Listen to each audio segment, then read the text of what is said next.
As I am going to be reading bits out of Letters to You by Thornton, and I'm doing it from the start to the finish, and you know what I mean if you guys have ever read this book. So I thought in between my main mission, I'll do one a day until I finish the book, and we'll go from there. So the first one obviously in the book is to read when you are feeling angry, and it starts off, "Dear you, anger is something that every single person will feel at different times during their life. The reasons why people feel angry and the level at which they feel differs from person to person, but the emotion itself is natural. We see it in kids young as toddlers when they throw temper tantrums. Anger is an important emotion and acts as a radar to show that something is wrong. It enables us to address injustice, and if we allow it, it can be an emotion that causes us to create change.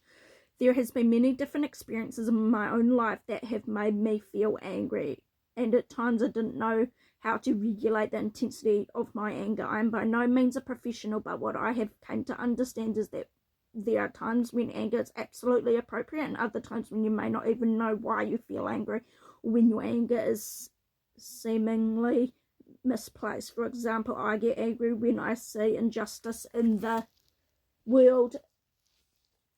That anger makes total sense, but there are also times that I've been angry at a person and realized that they actually didn't do anything wrong. I was just responding out of my own fears and insecurities and misplaced hurt.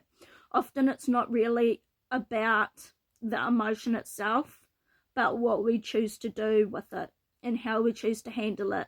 While I don't know the reason for your anger, I do know some practical tools that can help manage the emotion and prevent it from causing damage. One of the most important things is I have learned is to separate my emotions from my actions. It can be easy to act impulsively when we are angry, but in doing so we often eliminate that thought process, and it goes, this is what's best, anger is okay. But acting out of anger can lead to things that we didn't intend to happen. Instead of expressing that anger in the heat of the moment, try going on a run or some other form of exercise, or distract yourself reading a book, doing some guided meditation or something else you enjoy, and then once you feel calmer, go back and make a decision about how you want to act.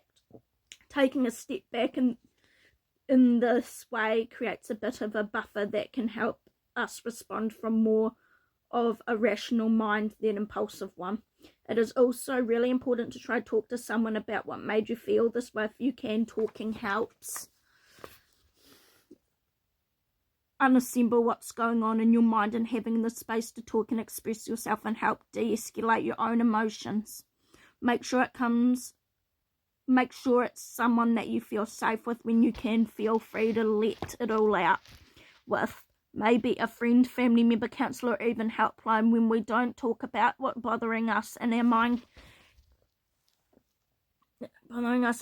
can blow things up even more when we try to figure it out. And having someone there to listen and bounce ideas off can really be beneficial in order to be heard, but also to help figure out whatever or not your response is rational.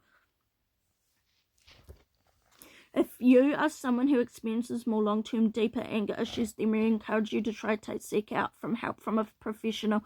It might also be a good idea to create a list of things that you can do when you're feeling angry to help navigate it and ride through it. Personally, I have not dealt with long-term anger, but I know so many people live with it and struggle with it immensely.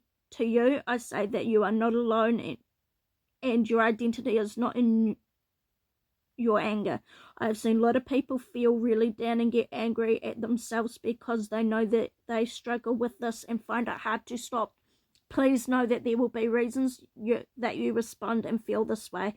Our human response and behaviours are formed by different influences in life, and that may some things that you need to unlearn and rebuild healthy ways. The most important thing is both acknowledging and then being brave enough to ask for help. This emotion will pass sometimes. It takes a little time and hard work, but you can overcome it. You are not alone. Breathe, ask for help, and keep fighting. You'll get this. Oh, my love, Jazz. So that's the first one all read. If you like this, let me know, and I'll do the whole book.